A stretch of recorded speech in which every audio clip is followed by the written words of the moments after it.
Hello digital crafting friends. Today I want to showcase to you the new digital download for my digital studio and Stampin' Up, which is the compilation of recipes designer template. I'm pretty excited about this one. I've already made several different cookbooks to go with it, and I wanted to share how to do that with you today and how to personalize them a bit to make them your own. For starts, we're going to go into the photo book area, click on photo books, board book, designer, and of course we're going to use the compilation of recipes. So click on next. Now it comes up with exactly the right number of pages, so I'm going to leave it exactly as it is and click next. And then of course I'm going to pick and click my own pictures in and finish it up.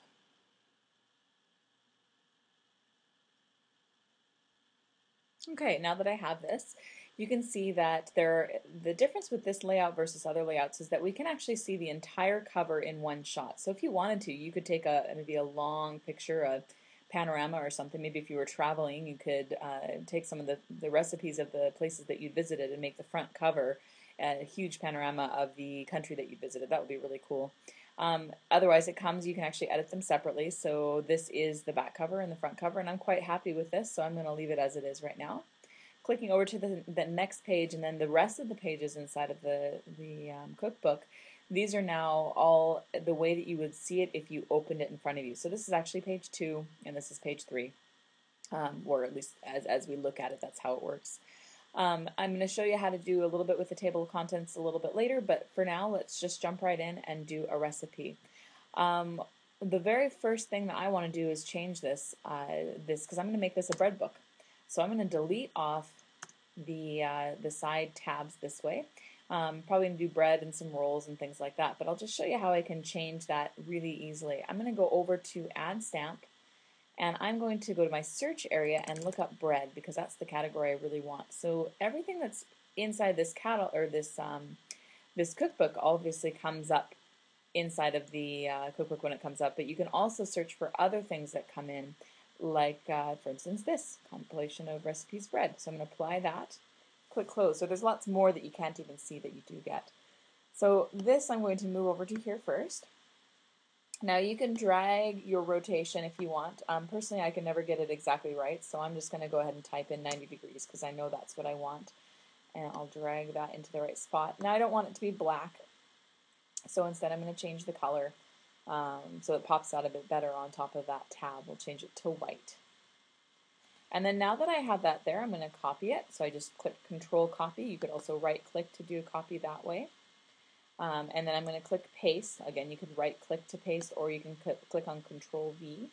Move it over to the other tab, and now you can see it's backwards. So I'm just going to go over, and all I have to do is take away the minus, and it's going to repeat the same angle it's in facing the other direction. Whoops. There we go. And so now I have new tabs to match my new recipes. Now, in order for me to actually put my recipes in, I'm just going to click on the picture, drag it right over, and it's going to automatically put that in the right spot. I'm going to change the name of the recipe, so it's going to be country seed bread, which is one of our favorite recipes.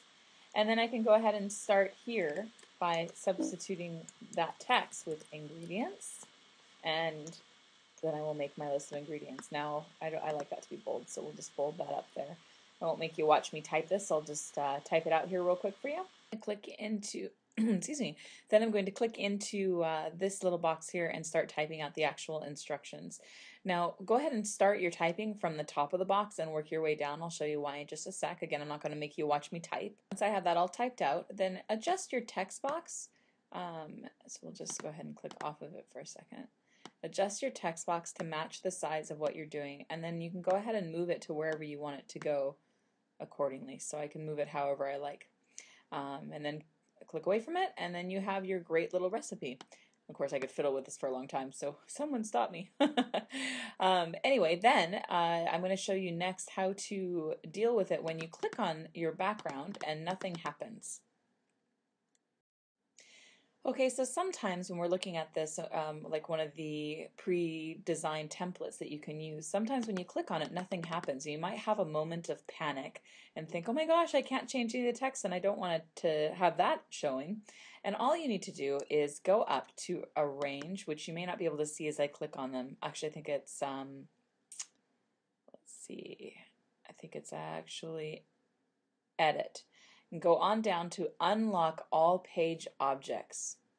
So click on that, and now what happens is you can see that all the page objects have been unlocked. That's one way you can do it. I'm going to show you in a minute another way you can do it, but this is the very first step that you might try. If you don't see anything popping up when you click, it just means that all these objects have been locked down to the scrapbook so that you don't accidentally delete them as you're designing. Now, one thing you might notice is that, of course, when I click on this down here, this is something that I don't want to have touched at all throughout the scrapbook, because if it gets touched, then as I look at the seam or the binding of the book, it's going to be in all different places. I want this to be exactly the same no matter where I am. So this is something I'm going to go on up to edit, and I'm going to actually on purpose lock that object, which means from now on, no matter what I do, I cannot move that thing. So that's kind of important as well. And once you get these tabs in place, you probably are going to find that you want that to be the same case for them as well. Okay, so moving on, I can do the same thing with this, drop my recipe into the photo box, change the way that it's cropped a bit so that it's a bit cuter. This particular recipe is my husband's favorite recipe to make, so it's honey wheat bread. So you guys are getting 2 free recipes out of this if you watched. Okay, so I'm going to go ahead and do the same thing that I just did with this one and get my recipes out there, so I won't make you watch that. Okay, so on this particular recipe, I don't need to add any special comments. I think that it's all pretty self-explanatory, so I'm just going to go ahead and put it in the middle of this, right about there. Maybe a little lower. There we go. And so you can see I have this really great layout. This is pretty much ready to go, so I could go ahead and just do this over and over again and send it to the printer. Now, as I was saying, one thing that's interesting is that now I've changed my breads tab on the side, so I'm going to go back to my table of contents and go in here and give it a change in here as well. So instead of, I guess that was my side dishes, I'm going to click on this. Now here's what I was saying about sometimes when you click on something, it'll come up not at all, nothing will happen. Sometimes it will click, but it's all one object. Before you freak out and think, oh my gosh, that's apparently the only way that could be, go up to arrange, and I know you can't see that, but is it arrange or yeah, ungroup right there. And that'll make it all the individual pieces again, and then you can edit them individually. So we're going to take side dishes, and again, that's a stamp, so we're just going to delete it off. And then I'm going to go into add stamp, and again, there's my breads because I already looked it up. Click apply, and then close. There's my new one that I want, so drag it where I want it. And then it's a little bit big. I'm going to double click on it, change the pixels down to maybe 20, I'm going to say. See what happens there. That looks good. And then I'm going to change the color. So we're going to match the color to what's already there. Ooh. There we go. Click OK, and now it's matched to everything else. And now breads is my first category. And I could change the numbers, the table of contents as well. I could add more. Obviously, all that stuff is available to me. Once I'm finished, I probably am going to want to take and draw a square around that box there, which will select everything inside of it, go back to arrange and group it together so that I don't screw it up accidentally, any of my formatting. And that way, once I've done that, I can move it as a group wherever I want without worrying about it.